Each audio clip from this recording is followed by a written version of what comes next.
Balamusizzaako abatulaba n'abatuwuliriza. Balamusizzaako mwenna abalabi b'eddoboozi lya Uganda. Yenze munywanyi wammwe Nsubuga Muhammad. Mbasaba okusharinga vidiyo eno tusobole okulaba nga tutandika. Mpitiddeko wano obudde buno olw'amawulire genfunye ndabye nga tegalinda. Amawulire bwe gaba tegalinda ebiseera ebisinga kiba kinkakatako okujja okugabawa liitiriiti. So kyova olaba ngambye nti bwe naakiwaamu akadde kiyinza okuba nga kiyinza okutwala oba ne kireeta obuzibu. So ekizimba bwe kiba tekinnaleeta oba tekinnaba kusajjuka kiba kirungi nnyo n'okifunira eddagala. So waliwo kyendabye nga kinneetaagisa okufunira eddagala before we move on. So mbasaba okusharinga vidiyo eno okusobola okulaba nga tutandika. Programu yaffe eno egenda kuba mpanvuko.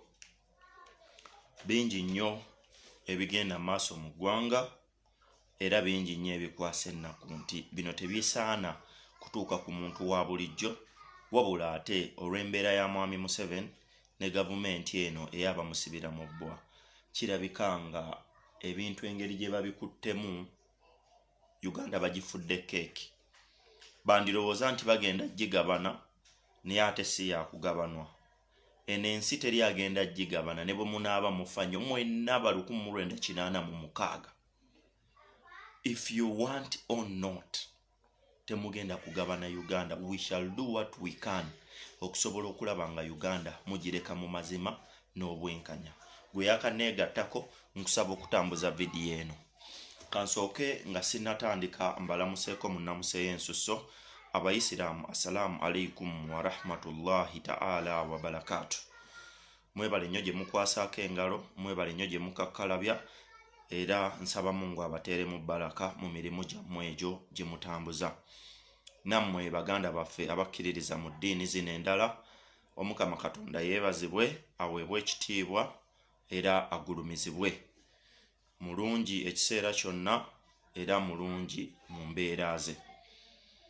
Abafunye embeera z'okusanyuka nga gye muli muguli mu kusanyuka, mbasaba musanyuke nga musanyukira wamu ne Mukama Katonda kuba ali wamu nammwe.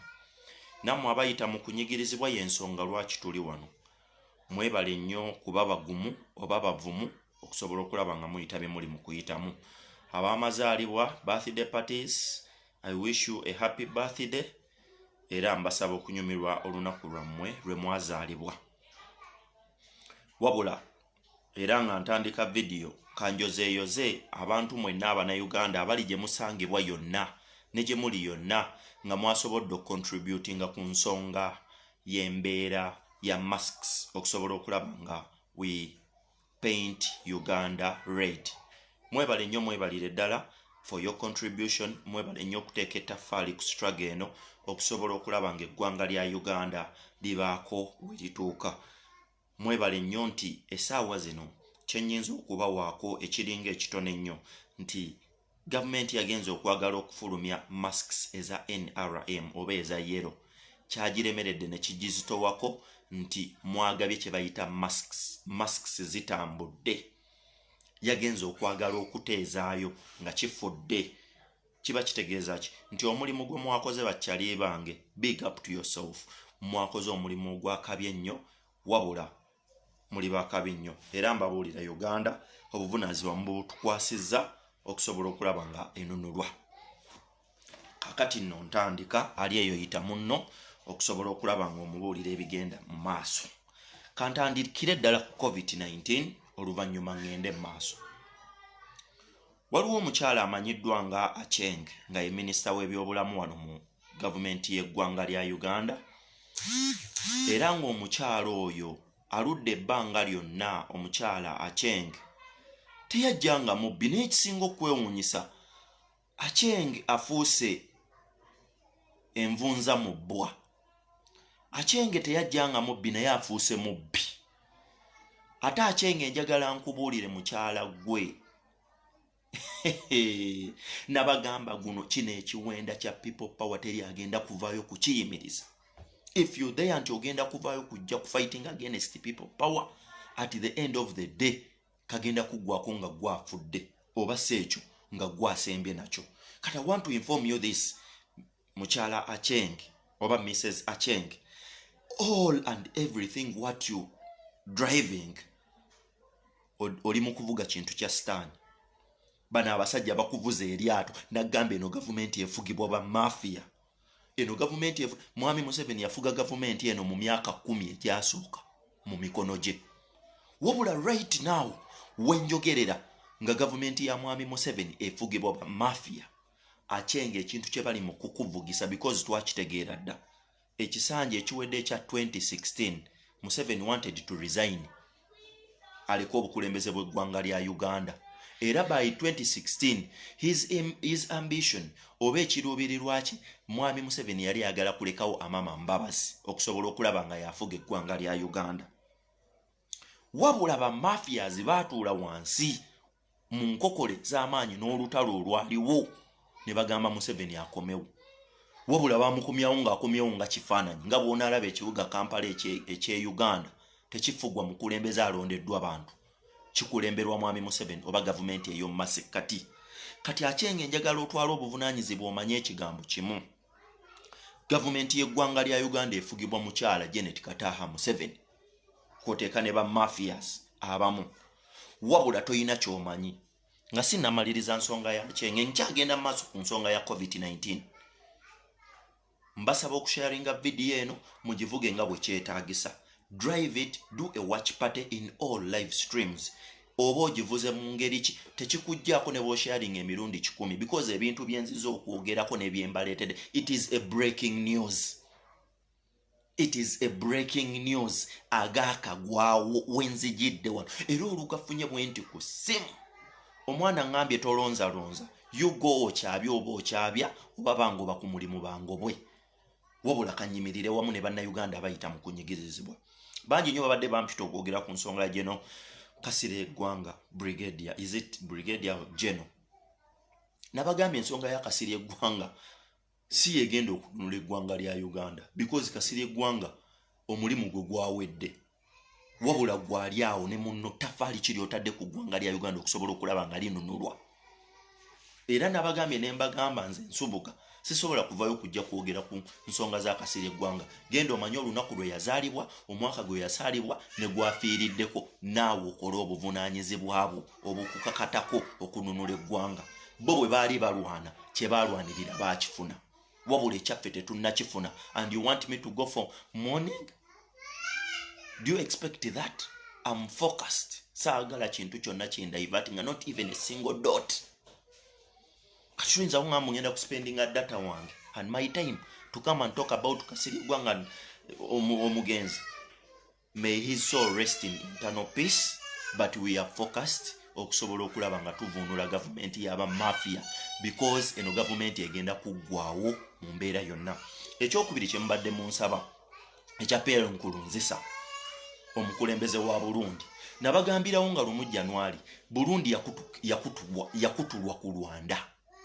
Burundi ebadde n'olutalo, ono omusajja abadde tannaba kufa. Nabagamba anytime ayinza committing suicide. Navayo ne mbanyonnyola ku nsonga ya Pierre Nkurunziza. Ne mbagamba anytime mugenda kunyeenya omutwe ng'omusajja amaze committing suicide for some reasons. Nkurunziza abadde alwanyisibwa abasajja bano ababiri wammanga. It is Yoweri Kaguta Museveni and Kagame. Kagame amutaddeko enkokola zibadde z'amaanyi nnyo. Whereby nti yakansolinga ne contracts ezimu Nkurunziza ze yali afunye n'Abachina. Bw'afuna contracts n'Abachina wamu n'Abalasha, Kagame ng'akolagana wamu ne Museveni baatuula wansi omusajja ono ne bamulemesa deals ez'okufuna sente na buli kimu ne batandika okufacilitatinga amagye munda mu ggwanga. Waliwo omusajja almost ali ku ddaala lya Geno aludde ebbanga ng'akuba omusajja oyo Nkurunziza. Nkurunziza wadde afudde, ekituufu kibadde nti yali yawaayo dda obuyinza. Muteeke ku ggwanga lyammwe eriiso, muve ku kunonooza. Tosobola kulemeza kajonjo mu liiso lyo n'olaba akamulirwana. omwana w'enjala bw'eba emuluma tosobola kulabirira bya muliraano, osooka kulabirira wuwo before nga tonnagenda wa muliraano. Kati kantandikire ku mukyalo ono. Mbagambye ekiruubirirwa ky'omukyala Acheng, ebyo byankulunziza mbibannyonnyodde. May his soul rest in peace. Era tumusabira Mukama Katonda amusonyiwe ebyamusobako, amusaasira amulamuze ekisa. Wabula mu lutalo ffe lwe tulimu agenda okufa talaama, ffenna azuukuka yazuukusa munne, tulumbe omulabe Museveni. Waliwo pulaani eriwo empya baganda bange, pulaani eyo ngifunye essaawa zino, era ndowooza abalabye amawulire ag'olunaku lwa leero bakitadde mu mawulire, NTV akawungeezi, TVs endala nezisigadde. Mulabye ekibiina kya SEDU bwe kivuddeyo ne kyogera. Bano abasajja balina pulaani eriwo, nagibagambako keera emabega nga ngibotodde, because enswera yange ey'okukisenge yajja n'embuusa neŋŋamba ABCD ku general elections ezigenda okubaawo 2021. Museveni's plan olwaleero njagala nkibabuulire, ayagala ku drivinga kalulu kano okusobola okulaba nga akatwala ku TVs and radio stations, kyova olaba nti yazikonkwalinga zonna era zitambulira mu kibatu kye. Omusajja amanyiddwa nga ono Wabukedde Vision Group Kabushenga. Omulimu gwa Kabushenga mu kalulu ke tugenda mu 2021 gwandaba vuga vidiyo eno, andaba yenna vuga vidiyo eno ne munno gyali asobola okumanya. Omulimu gwa Kabushenga mu lutalo luno lwe tulimu gwe guno wammanga. Kabushenga bamusindika okuperereza abagagga bonna abayina TVs ne radio stations basobole okulaba nga batandika okukolera gavumenti ya Mwami Museveni oluvannyuma lwa Mwami Museveni okufuna confirmation eya COVID-19. Mwami Museveni yakuba mu ngalo nabagamba tanyirirangako n'ekiwalaata ne kimasamasa kati takyetikka ffene. Essanyu lya Mwami Museveni right now nti kyemuva mulaba nti agezze omubiri, era ne bw'abazze okwogera eri eggwanga mukyala we abeeraawo. Mumbuuze lwaki mu abanda bano abampuliriza. Museveni afunye ku mubiri olw'ensonga nti yazuula mwagenda okubbira akalulu ka 2021. Pulaani ya ono omukyala lwakuba engalabiye, era nze neewuunya abantu abava mu North Eastern Region baba bantu bagezi nnyo wano mu ggwanga lya Uganda, kwoteeka ne Karamoja Region. Abo baufuna okusinga ffe abali mu Central, because bagenda okulowooza badabolinga emirundi ffe gye tulowooza. Neewuunya nnyo akakyala kano ka Acheng. Acheng abadde ategera naye njagala navaayo ne mbagamba tetulina coronavirus mu ggwanga lya Uganda. Ni akakyala kawuddisiza bannayuganda, kakyala gwobbye ssente z'eggwanga lya Uganda n'omusajja oyo Ruhwankana Rugunda. Museveni yatuuse ne ku extent kye mutannaba kumanya. Ogenda okweka Ruhwankana Rugunda because Jozi nabapostingira Diana Atwine azimbye apartments ziri 2 maximum mu week nya. Just ezo maximum coronavirus ezo apartments coronavirus yazisanga nga tezinnabaako we zituuse. Wabula by the end we tutuuse in the middle of coronavirus omukazi yamaliriza na apartments ze. Kati n'oyo just permanent secretary, kati minister Diana Acheng omukyala bye kye bayite gwanga ng'ayambibwako Mwami Museveni. Aba abantu bayine sente billions nti baline ku pressure kye mutannaba kumanya. Sente tebalina bwe bazifulumya ggwanga lya Uganda. Esente ezisinga bazisitudde bayina ebisawo by'essente biri muno mu nsi mu Uganda. Esente ze bayina batandise kuzisimira binnya, tebasobola kuzitwala mu banka. Omukyala ayina esente empitirivu. Kati ekisinga okussa enseko, omukyala oyo ng'akolagana wamu ne SEDU, kwoteeka n'abantu abamu ababaka ba palamenti abakiikirira Uganda mu East Africa, basajja mmwe mwayitirawo mu nkukutu. Mwayitirawo mu nkukutu, wabula muli mu kufuba mulabe nti muzza Museveni mu ntebe. Gemu muli mu kuzizannya okusobola okulaba nga mupushinga what you can Mwami Museveni atereere okulaba nga atufuga 2021. Plani zonna ze muli mu kuvuga olw'okuba muvuga emyaka ebiri kye muli mu kuvuga okulaba nga mupushinga Museveni abeeko weetuuka. It will not happen. And don't expect mwe mulowooza nti bannayuganda mubasibye ebbanga lye mubasibye mulowooza nti they are contented. Wabula njagala mpabuulire Ugandans are in plan to overcome your government and you fools. Temugenda kutusiriwaza kutufuula momboze. Kati ono Acheng yamaze okubba n'amatira. Museveni yaddira Ruhankana Rugunda yamukwese mbu ali positive mbu alina obulwadde bwa coronavirus n'aleeta third prime minister. Essaawa zino yategeerera ofiisi ya prime minister. Bw'atyo bwe yakikoze wabula yagenze okikola ekyo bye bimu bye yavuddeyo n'agamba nti mu URA ebadde eriyo ababbi ekyo nakikozeeko tabalya binusu. Museveni mu Uganda ye mubbi asooka. Tosobola kuddira mubbi n'omuwa emmundu. Kati ng'oŋŋambye mbu wagobye basatu mu URA. Temutufuulinga mwami Museveni. Kati geemu yonna muli mugimalira mu kakyala kano ka Acheng. Geemu zonna. Lwaki temukwata ssente ne muzimalira mu malwaliro? Lwaki temuta bannayuganda?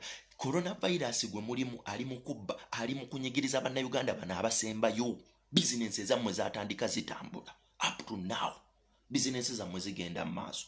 Omukyala geemu gye baamuwadde omukyala ono Acheng yakudrivinga kusobola okulaba wiiki ejja tugenda genda mu 1000 cases. Ekyo nkibagambye ndi wano bwe batakirangiriranga muntemangako omutwe. Bagenda kulangirira cases za coronavirus wiiki ejja nga tugenze mu 1000. Ayagala yenna abeetinge. Kati essaawa zino plan eriwo. Bagenda ku post bagenda kuongezaayo lockdown. Omukyala atwine yakisabye President Museveni mbu bongezeeyo ki? Bongezeeyo lockdown. Mbu olw'ensonga mbu abantu baava ku mateeka ge baali babasuubira. Ekyokubiri omukyala ekimwongeza ekyo baatudde jjo. Actually tebaatuula jjo.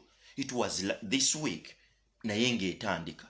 Lwe baatuula ne bakkaanya ne basalawo ne bagamba nti nno bagenda kutambuza plan y'akalulu ka 2021 through coronavirus. Era omukyala Acheng ne bamuwa obuvunaanyizibwa bwa kudrivinga lockdown mpaka lwe banaasobola okuyisaawo bye baagala. Ekisinga obukulu kye baagala tebaagala kulaba maanyi g'abantu Bobi Wine g'ayina. Tebaagala kutestinga kulyanyi Kyagulanyi Ssentamu lyazitowa. Their aim is bagenda kukwata mu kalulu ka 2021 because bakimanyi international community, international medias zigenda kupayinga attention mu kalulu kano okwawukana ku bululu bwonna obuzze bubeerawo. Kati bakimanyi nti nno ekinaava e Masaka kijja kwenkanaakana ekiva e Padero, kigenda kwenkanaakana ekiva Arua, kijja kwenkanaakana ekiva e Karamoja. Kati ekiruubirirwa kyabwe abasajja bano okumanya muli bajoogo mujooga abasajja mmwe baagala kutaayiza maanyi ga Kyagulanyi Ssentamu. Baagala kutaayiza maanyi ga Kyagulanyi Ssentamu bamale okugakwata balaga abantu nti tabadde n'abantu. Campaigns baziteeke ku media houses nti omuntu yenna anaaba ayagala okuba laale nti genda oyogere by'oyogera obitwale ku Radio Simba eyamaze dde okusasulwa mwami Museveni era abakolera Museveni. Bannayuganda interview omuwalabu bw'atyo bw'agamba muzuukuke ebyo ebintu temubikkiriza. Bwe mubikkiriza gavumenti ya mwami Museveni nabagamba eri mu kutema mpenda okusobola okulaba ng'ekomawo 2021. This is the only time to fight this government. Bwena atulemerera okulwanyisa wano kalaasi kaweddemu.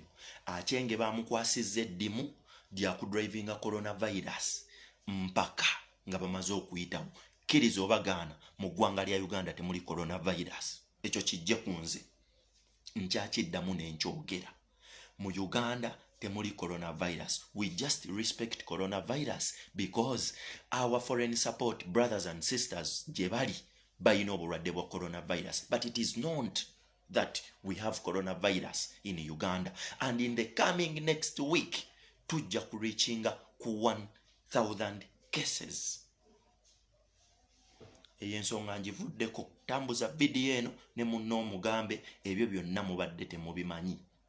wabula gwe ng'oyina munno ng'oli ku mukutu guno oba ng'oyina famire y'e Uganda bakubira essimu bagule akawunga bagule ebijanjaalo mwongere okusitookinga emmere bano abasajja omukyalo oyo Diana Atwine enkya yagenda okwogera ayinza okujja enkya oba olunaku lwa Sunday baagala okudrivinga lockdown eno okumala omwezi mulamba bagenda gudividingamu emirundi 2 bagenda kujja babateekemu weeks 2 oluvannyuma babateekemu ennaku 15 gwe mwezi mulamba n'ennaku ezigwamu gwe bagenda okubasiba ate eno olw'otu gye bakomawo omukulu Museveni buloga his plan yagenda kukomawo either by Monday oba ku Sunday agenda kujja naye ayogera eri eggwanga wabula kana akagoberezike kana akawuziko obunyama akawojjolo enkya kagenda kwogera Diana Atwine ono Achenge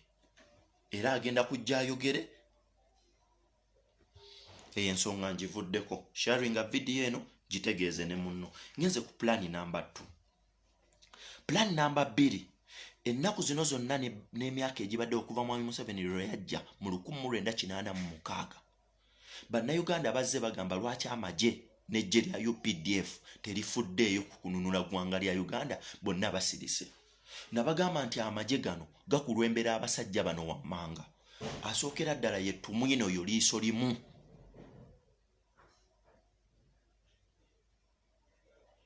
Tumwine oyo liiso limu teekako owookubiri ye General Salimu Sali nga bye muganda wa mwami Museveni owookusatu yamanyiddwa nga Muhoozi Kainerugaba nga ye mutabani wa mwami Museveni omukulu abo abantu basatu okuva bwe bayingira mu ggwanga lya Uganda mu 1986 abantu abo babbye eggwanga lya Uganda babbye ssente z'amagye weebuuze lwaki buli kiseera kyonna ekisinga okwewuunyisa lwaki bwe buli bwe basoma budget essente ezisinga zigenda mu security oba mu byokulwanyisa Uganda erwanyisa ki koni eyaliwo it was Museveni's plan okusobola okulaba nga alungiya erinnya lye mu bazungu era abantu b'omu northern baafa nnyo n'ente zaabwe zattibwa era zabbibwa by Museveni and his people kati gwali eyandaba n'ampuliriza sooka okeere ku makya weebuuze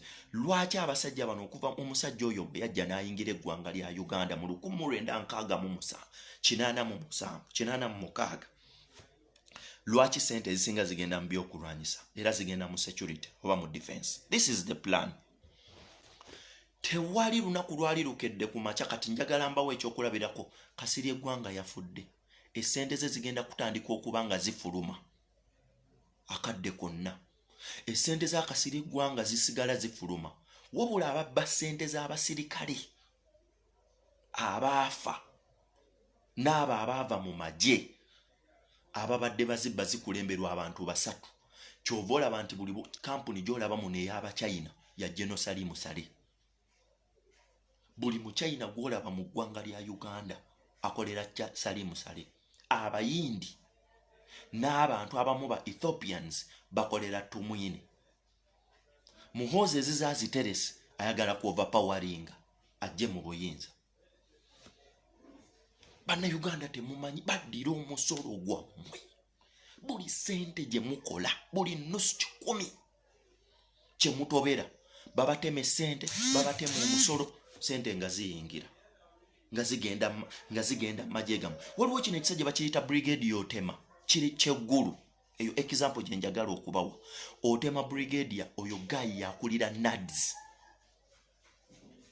mu ggwanga lya Uganda wabula ekintu kye yakola genda otunuulire NADS eggulu oba mu NADS offices zonna zijjudde famire ya musajja oyo otema brigade yotema ninzo ani yali avudde wadde eggulire ne livayo ne lyogera ku nsonga ezo radio station kije mwali mulabyeko omuntu avayo n'ayogera ku nsonga bwezityo abasajja bwe bajja bakyalisirwa omushana batujuliza history batujuliza Bulaaya batujuliza ntalo zaaliwo First World War batujuliza Napoleon Bonaparte batujuliza ebintu bye tutategeera mwe bakyali mmwe banna Uganda eno lutu temugenda kulinda magye ga UPDF kubeegattako kujja mwami Museveni mu buyinza. Wabula amagye gali saidi yammwe singa munaaba mugumye. Wabula bwe munaaba muyina emitima gy'obuwuka ejje lya UPDF terigenda beegattako. Lijja kuba kuba emiggo, lijja kwegatta ku gavumenti babatulugunyi. Wabula ensonga lwaki nabagamba amagye ago gabakuba musobole okuba n'omutima, musobole okugomba gavumenti eno mugijje mu buyinza by 2021. Naye Omunnayuganda bakwata munne. Kati tunulira Kyagulanyi Ssentamu waasula ne neighbor we. Bwe bajja ne bakwata Bobi Wine, neighbor we ayimirira mu mulyango gwe ng'atandika kugamba bannamawulire. Nange namulabye baamututte essaawa 4, simanya baamukutte baamugye mu nnyumba ye. Can you imagine?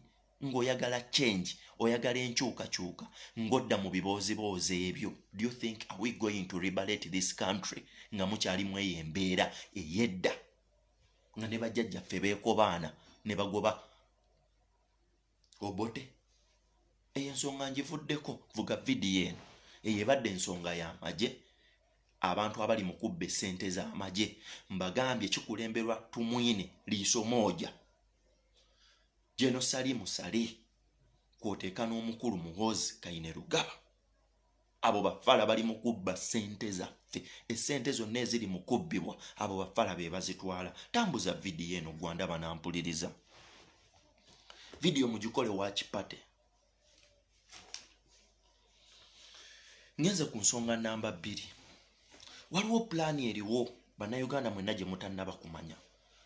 Mwami Museveni yalagidde CDF w'eggwanga lya Uganda era naye ng'akozesa erinnya lya Muhoozi.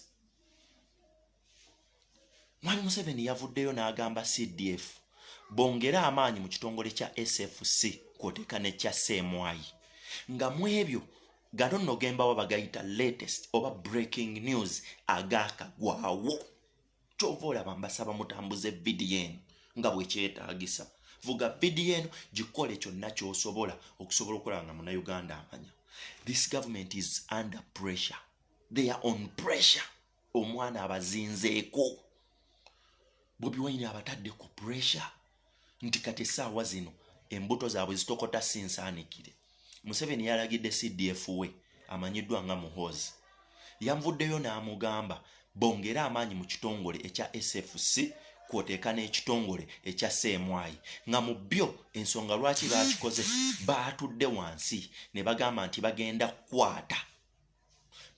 kukwata ebitongole ebyo, buli kitongole almost ku buli district bagenda kukiwa emmotoka 50 ezikola nga kawundo oba ekika kya tax. Emmotoka ezo zigenda kuba omulimu gwazo nga ziri tinted endabirwamu, wabula abanaazikolangamu bagenda kubeera muleeya. Omulimu gwabo gwolooza bawandiikiddwa lwaki? Kyova olaba mbagamba abavubuka ba people power bali mu kwerabisa ebintu bye mulimu bya kisiru. Omuntu ali mu kino ekisinde ng'obadde okisuubiramu okukifunamu ssente era nga wajja okufuna oby'obugagga wano watunula wakyamu. Muganda ngekeera ku makyokole. Tambula obiveemu. Because ne bwe munaazannya zikatemba, ne bwe munaazannya bugeemu, ne bwe munaakola byonna bye mukola, it is fucking useless. We are tired. Temugenda kudda mu katemba, mudde mu bullshit gwe mukola. Muzannye obuntuntu bwe muzannye obw'ekisiru because of something little. This thing kimaze okuyibwamu omubiri omusaayi gw'abantu. It is beyond your level and your capacity. Kino ekintu kya people power, it is beyond what you think. Kyabuuka ddawa we mukisuubira. Abantu bangi bafiiridde mu kintu kino. Yasini Kawuma Goloba yattibwa ku mitala w'amayanja abaamutaba mafias ba Mwami Museveni. Yasini Kawuma yafiira mu lutalo luno nga tulwanyisa okununula eggwanga. Sweet Pepsi baamukuba nga abakuba ente. Baamukuba emiggo ku mutwe nga bamukuba emiggo gino egya batuuni. Hakimu Sekamwa yalinnyibwa emmotoka ya poliisi. Poliisi netabako yadde akagambo keeyogera. Wabula mmwe muli eyo mutandise okuzannya game ezisinga okuba ez'ekisirusiru. Njagala mbabuulire sigenda kubattira ku liiso. And I'm just giving you warning. Bwe munaaba temuteredde nze nja kusussa omumwa gwange we guyina okukoma, because no one brought me in this struggle. Neereeta mu struggle eno okusobola okulaba nga tununula eggwanga lya Uganda. Gwe yenna ali eyo nga you're just fooling Ugandans because of something simple and small. Ekitavayuwingibwa bulamu bwa bannayuganda. Nja kukozesa omumwa gwange ensi ejja kukumanya, and I will make sure nti bakumanya, because nja kuwa obujulizi bwonna ne boze ebbanga ng'obakolera. Watch out, mumanye obulamu bwa bannayuganda gye bulaze. Ebintu bye tulina okukola bingi. Nabagamba nze natandikawo missions, nabagamba nabawa kido ku kido eyo mwagiwummuza, nembawo eya masks eyeetambudde, n'eya masiki nayo tennaggwa, wabula muli wano mujoba ja Kampala, abalala mukola byammwe. Kati nembawa plani eriwo. Mwami Museveni yagaana borders okukola. Why don't we sit down ne tukola mission border to border, ne tukwata border 50, border 50 ne zitandika okutabaala eggwanga lya Uganda nga zigenda zisula, ne bwe tutassaako ku bifaananyi bya Kyagulanyi vote nossaako Bobi Wine kyokka, kubanga mu ggwanga lya Uganda buli omu akimanyi nti Museveni agenda okumwambala 2021 ye Kyagulanyi center. Lwaki temutuula wansi ne mukola flyers? Because Museveni ye ali mu kubafumbira bwongo, mwe muli mu kunoonya we mubbira. Museveni ali mu kufumba kikimuzza mu buyinza, abamu bunoonya busente. Are you stupid? Can money value someone's life? How can you sit down and you think about that? Nti money can value someone's life? Can that be happen? Ekintu tekina wekigattira n'awamu. N'Omuganda agamba asiika obulamu mukono tassa. Bannammwe bafudde. Ze natunuulira abaana Rita be yaleka 2, abaana bawala. Amazima ga Katonda lwa bwavu. Ni abo abaana nandibawadde buli kimu kye beetaaga. Ni Rita teyafa nti yali agenze eggula kagaati, wabula Rita yafa ng'agenze kununula ggwanga lye oba nsi ye. Nga mutandika kuzannya game. Nabagamba boda ku boda, kwata boda 50, tutandike kwata flyers ng'omulimu gwa boda tezitikka bantu. Boda 10 zike ku gulu, boda 10 zike Butambala, boda 10 zigende mu Karamoja region, boda 10 zigende mu Eastern region, ng'omulimu gwa boda ezo zivugibwa buli lunaku nga zigenda zimansa flyers za Robert Kyagulanyi center, so that abantu muba planting mu change, abantu mubateeke mu enkyukakyuka. Nimwogera kino mukola biri, mulowooza kufuna mwenna emirulu n'omutunuulire engalabi n'ekitwe n'agaaso nga gonna gakanuse gavaayo gati afuna atya. Gonna n'omutunuulire ebinnyo n'agamwamwamwa gonna nga gamutunuulira, agayindo gabalinga emidumu gino egitambuza kaabuyonjo kaabukyafu. Oli n'atunuza agaaso anoonya wabbira. Eno struggle y'abanyammwe ya nnyoko.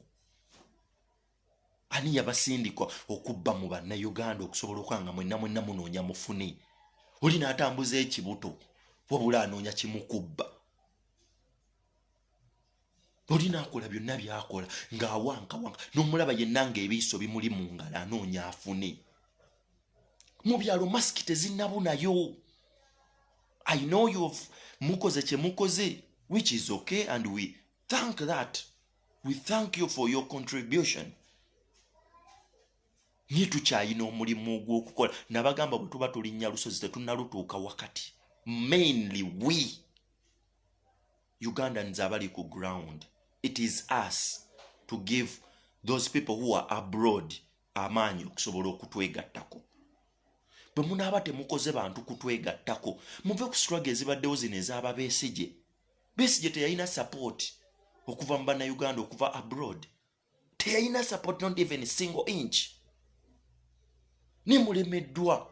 Waliwo point number 2. Plan eriwo ey'okubiri abantu gye batamanyi. Government ya Mwami Museveni oluvannyuma lw'okulaba nti egezezzaako okulwana ekibiina nabagamba Museveni olutalo abasirikale ba Museveni ne bambegabe olutalo lwe balina balwina ku people power era gwe bwovaayo n'ogamba nti owagira people power nkukakasa oba muyeekera era yakyogera lwatu mwe muba bayeekera kati these people olw'okuba bakoze buli kimu ne bateekawo price tag ku Joel Ssenyonyi ne bateekawo price tag ku Nubian Lee ne bateekawo price tag ku Bobi Wine kennyini munakisinde kya people power ne bateekawo price tag ku Zaake Francis Butebi ebyo bibalemeredde there it is a new plan on the floor kyovola nabagambye ne kamera tezikyamala Wakyagulanyi sentamu muli wano munoonya busente omusajja obulamu bwe kebe famire ye eri Matigga bino byabadde azannyazannya n'abaana ne babalekaawo ekipi ekiriwo omukyala amanyiddwa nga Babi Itongwa anytime obulamu bwe buli mu Matigga salamu vidiyo eno awantu awo wenjogedde otambuzeewo kuba eyinza okuwa obuzibu okutambuza kino ne bw'oba munyampi obulamu bw'omuntu it is more than anything family ya Bobi Wine it is under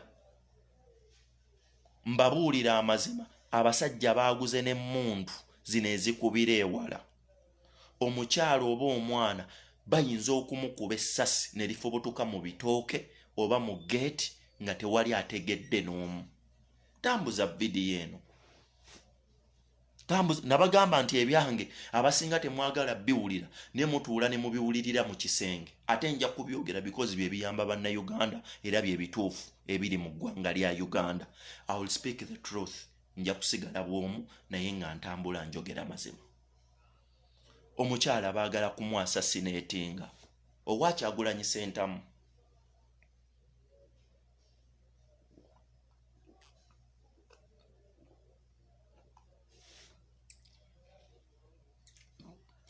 ne Bobi Wine yennyini security gy'abadde alina okusinziira ku plan because waliwo ebintu ebyatudde ne byogerwa ne Bobi Wine yennyini his life is under pressure and is naye yennyini bw'anaaba teyeegendereza nabagamba bano ba mafia they are willing okukola buli kimu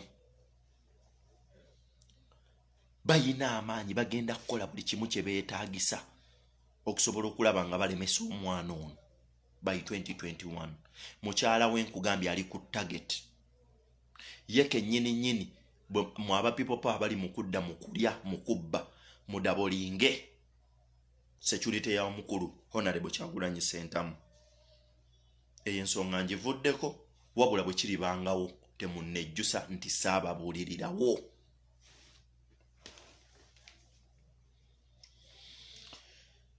point number 3 ebbanga lyonna najja ngamba buulira era ku nsonga y'omukulu ono Mbabazi nga muwakana amama Mbabazi went back to President Museveni oluvannyuma lw'okufirufiiringa game gye yali azannya mu 2016 n'ayimuka nadde wa Mwami Museveni olunaku lwa leero bamuwadde deal eri worth 970 billion Ugandan shillings nga eyo deal yakukola masks wano mu ggwanga lya Uganda oba kusupplyinga masks mu bannayuganda naye nga gwanda banampuliriza masks ezo mazima ddala ne zino zetugaba Mbabazi ye yazikoze zino masks zonna abaana zebafudde bagaba oba zebazenga bagaba amakampuni abeesimbyewo n'abaagala obukulembeze zivudde nga wa mama Mbabazi lwaki temukwata 970 billion ne muzingiza mu malwaliro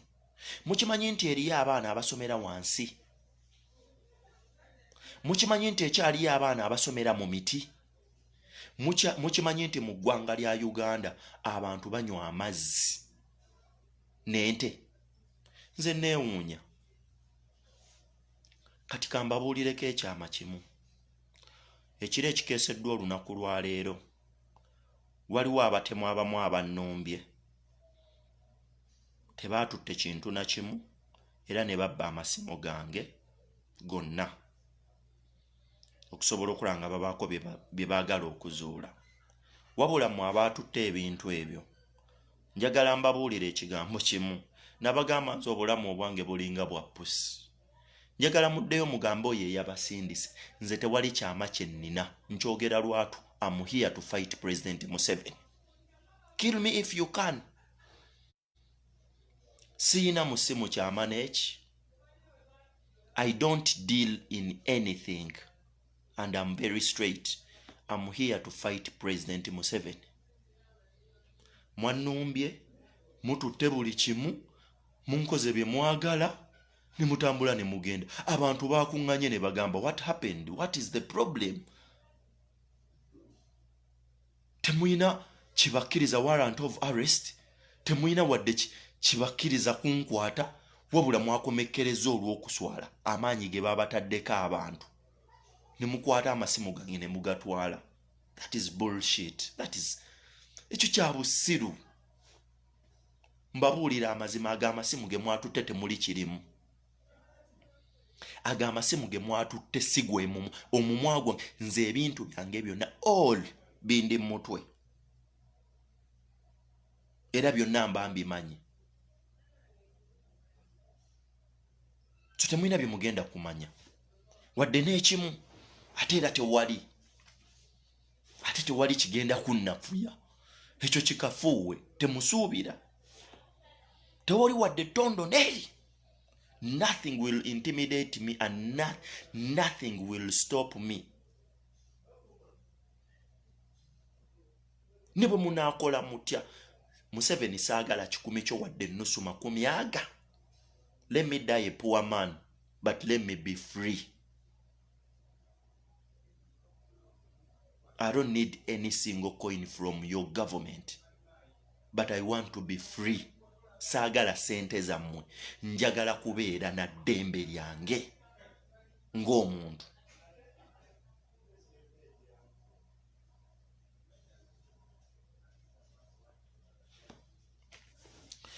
$900 and $700 billion zimwawadde Mbabazi. Ezo sente tetulina malwaliro. Ezo sente abakyala bangi bali mu kufiira mu ssanya nga bazaala. Ezo sente zisobola okuyamba ku bakyala ne basobola okubaako we batuuka. Mukwate sente ezo muziyingize mu malwaliro. Masks tujja zeegulira. Bobi Wine yatuwa mask eza people power. Zitambule all over the world. Bannayuganda baatuwadde masks era tuziyina mu bungi. So we don't need your fucking masks. Tetwagala masks zammwe. Masks ze baatuwadde zitumala. Bobi Wine yatuwa masks for free. Katuwaki mukwata omusolo gwaffe esente ezaffe ze tumenyekera muziwe mulya bisiike agenda ayongere okulya grave agejje embuto abaana be basomere ebweru abaffe baboneebone nga baayuuya.